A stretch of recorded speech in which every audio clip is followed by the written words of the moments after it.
Right, folks, I'm going to give it a wee minute or two for the numbers to build up, and also, yeah, I'm just going to do something off screen.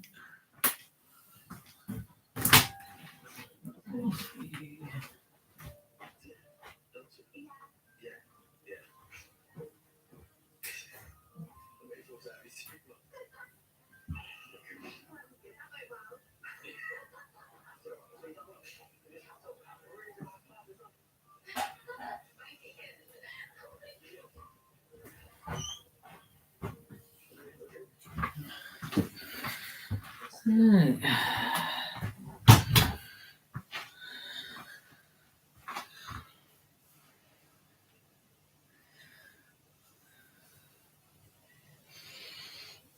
So, yeah, we've done something very slightly different with the comment on the live video.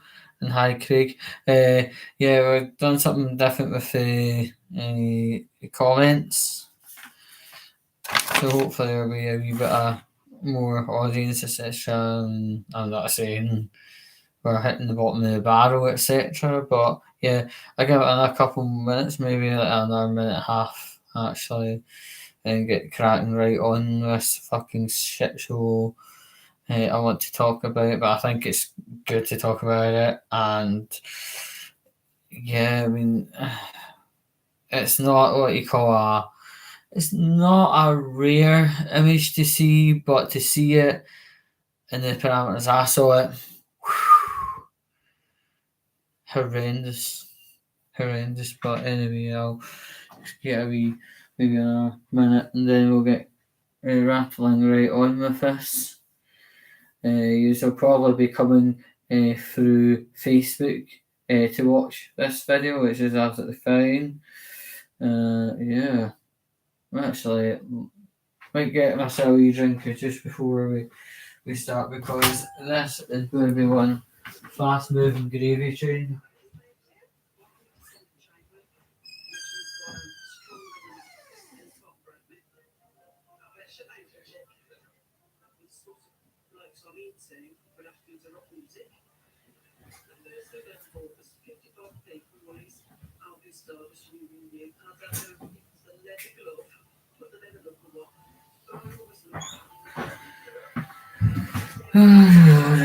Oh, we've got two in. We've got two in. Hello, yous two. I believe I know one, but if you're wanting to come forward and say hello, both of yous, just so that everyone knows who everyone is, etc., etc. I'm just going to get this put in the freezer, fridge, whatever the fuck it's called. Right. So yeah, we're going to hopefully get battered on with talking about this, because I think it is unique in some ways.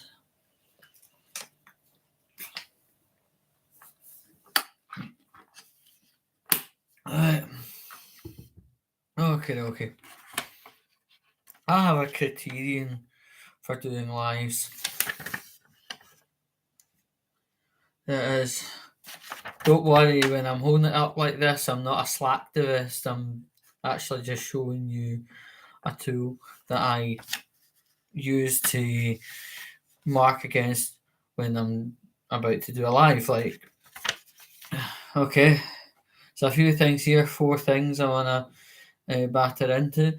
Right, one of the things on the criterion is an interesting topic. I think this one could be, yes. And number two, does it give me a chance to evaluate over the scenario? Tick, definitely.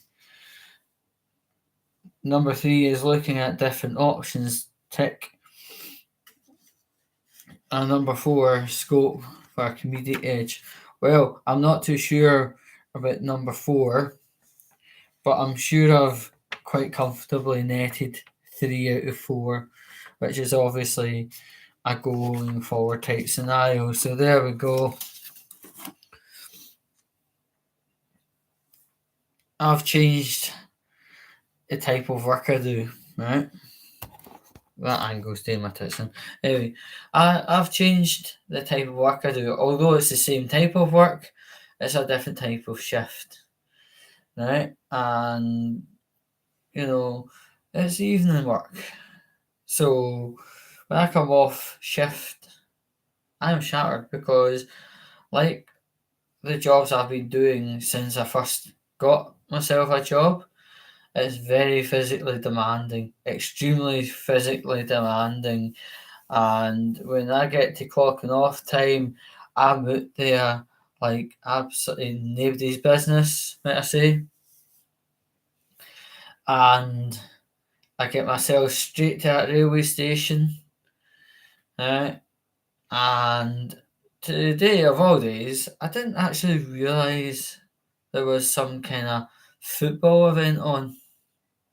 One, I'm not a guy of football, and two, I'm not going to start. I'm 33. If I was going to be a man of football, I'd have done it when I was 13. I'm 20 years too late. Anyway, I'm not going to get any further on that topic because I'm about 20 years too late, not interested, etc. Right, so got on the train and I didn't immediately think it was that bad, right? I didn't immediately think, but basically, a guy within the carriage was trying to take people a fight and use the line, "Who do you support? Who do you support?" Right, and people they did give their side to football. When the question got hurled at me, I said I'm completely neutral. He could not fucking believe it. And and the thing is, this person that I'm talking about was trying to actually start a fight with everyone in the carriage, and only in hindsight, when I got off the train, a passenger kind of called me aside and said that guy was going to try to start a fight with you, and I said, "Was that when he was asking me about who I supported?" And she went, "Yes, that's a very typical way of trying to start a fight with someone." And the thing was, there was a wee guy in the train, child, brush against his leg on the way into another carriage, and this guy, football supporter, Buckfast Swiller, um, he actually tried to start a fight with a hipster. And the thing was, and I don't normally say this, but this hipster was actually completely innocent. And it looked like he was going to get headbutted, to be honest. And it was terrifying. And at this point in the journey, the train's between Highland and Anniesland, so it's like, there's nowhere anyone could move out into another carriage or get off the train, etc. It's quite busy, by the way.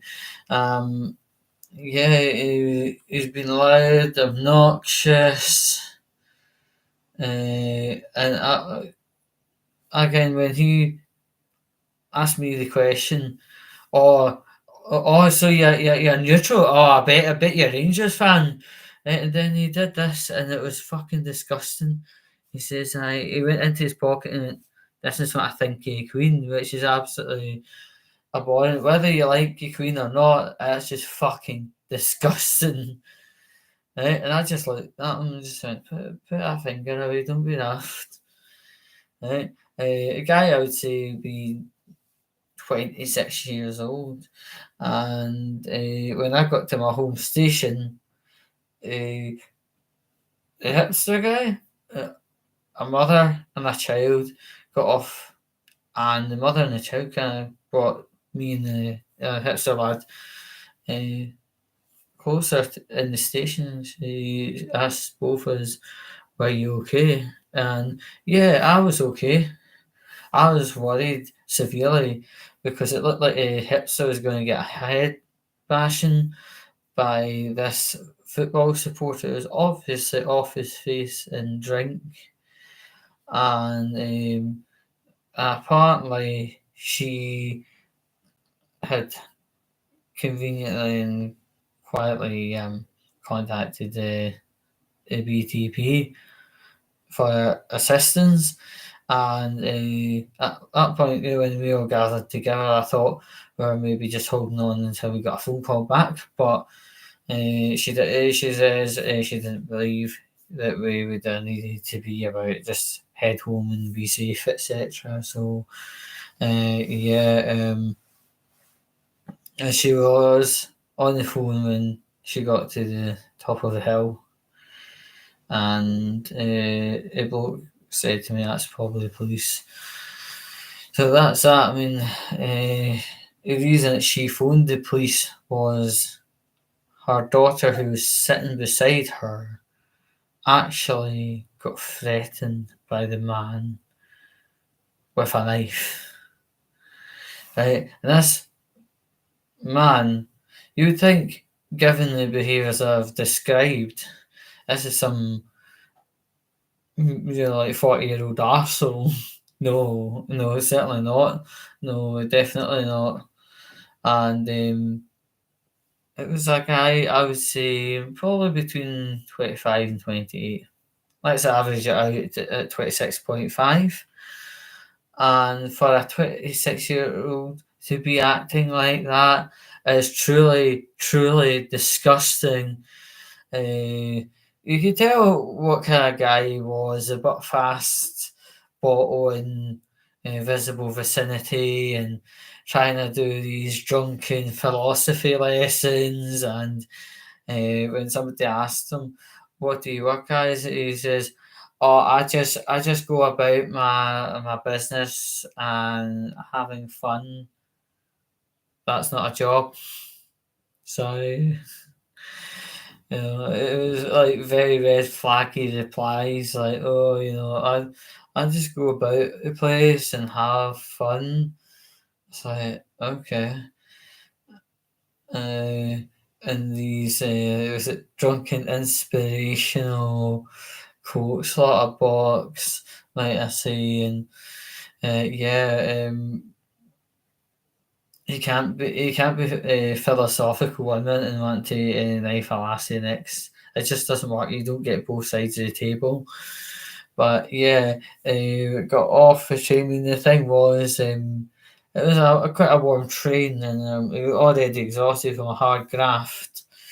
And yeah, I mean, I was actually having a fight of my own to keep myself awake for this 9 minute train journey. It more felt like 90 minutes because the train, as I mentioned before, was quite warm inside, and the seats on the trains that cover what we call the North Clyde line are not these trains that have stupid seats like look like ironing boards, right? These are actually things that you can actually sit on and rest assured not have bloody piles by the end of the journey. So yeah, it was difficult. It was very very difficult for me to actually sit there going, like, keep my weight as I weight, but I managed just to no more. Yeah, so to evaluate things, could I have predicted that bullshit spew being on the train? The answer is actually no. Very little knowledge about the football game in any capacity, let alone this. Could I have used another public transport sense? Yeah, the buses, but this could have easily happened on the buses too. It does actually happen quite a lot on buses. That's the only evaluatory type thing, you know. I kept the communication to an absolute minimum with this person because this kind of personality seemed to blow up at least wee thing. At least wee thing. Could I have done anything better in the situation? Actually, no. I would have said my words could have been the bad of the situation, but I kept myself to myself, and I kept my words to myself, and I just tried to go into a mode, that coping mode where you put your head against the window, just watching the train slowly go up the track. I was, I was doing that. He clocked on to what he was doing. He was like, "Oh, he's antisocial. Him, fucking, he's no wanting to talk." Uh, and check him apart being neutral. I bet he's a Rangers fan. And I was trying so hard to get my head into that mind space where I'm in a wee thing on my own and they all can fuck off. I think that's the only thing you can really do or say at that point, and just kind of go, right, aye, fuck it. Fuck them and their world, this is my world. Looking at other options in the future, I would say maybe try and learn what football's on at my work's kick out time, and then try and reflect it against public transport options. Maybe use a bus instead of the train or something like that, or during the journey on the train a bit later up the track like Highland or something. I don't know, but that's certainly things to be looking at. And obviously, when I go to railway stations, uh, whatever I'm wearing, keep it neutral as well, so nobody asks the question again. In that minute, I'm wearing black t-shirt, black trousers, black shoes. So, I think that would be a great going forward uh, scenario as well. Yeah, it was just a thoroughly unpleasant journey. A 9 minute journey, it should have only felt like 9 minutes, but instead it felt more like 90 minutes. It was just absolutely grotesque. And to be honest, when we're coming up to this scope for comedy, I'm actually not going to say it because, nobody should be threatening children. Anyone that threatens children should be under the same term, nonce. The word nonce doesn't just mean, the disgusting. It doesn't just mean the sex cavity, it means people who harm children in any way, shape, or form. And a 26-year-old boy doing that to a lass about 13, yeah, really classy, definitely. Fucking hell. When he was that age, did he get treated like that? Not on our fucking Nelly. He didn't. I bet he had all the conveniences all laid out in front of him. Nothing's an issue, and that's just fucking well it. But he's wanting to kick down. 26-year-old boy doing that to a lassie. There's serious issues going on, and that's between professionals and probably SPS. And again, just to kind of reiterate, I am completely neutral when it comes to football. I just don't give a fucking shite for any team. It doesn't matter what the score is or who's kicking the ball, but I don't give a fuck. There is no excuse for behaving that way. It's just disgusting and horrible. What if that happened to one of your children? What if your missus was getting intimidated on a train and fuck's sake, at about 10 o'clock, between 8 and 10 o'clock at night, that's when people are coming off shift and they're on the train to get home. They're not on the train to watch so and so fight so and so, etc. etc. They're just wanting to get home, jump in bed, and get to fuck with regards to sleeping. Right? They're not wanting to hear, oh, this person won and this person won. There was streaking on pitch. No, no one gives a fuck, right? We're all on the train for one reason, to get from A to B, and we do not want to have C going on, cancer. Because this drunken stuff and starting arguments with people, no, it's not on. We want to get home. The bus isn't always an option, right? Train might be a bit closer to the house, and we deserve the fucking peace to just frigging live our life in peace, get ourselves home, get something to eat, fuck off to bed. Enough said. Anyway, that's a wee bit of a rant for myself. So yeah, I'm going to head off now and get dealing with some interesting shit. Yeah, I mean, if you want to add comment or whatever after the thing goes live, after the thing goes off live or whatever, whatever the technology terms are, you can still comment. Anyway, I'm going because I am fucking shattered. I've been up since quite early and I'm ready to fucking head plant to the laptop.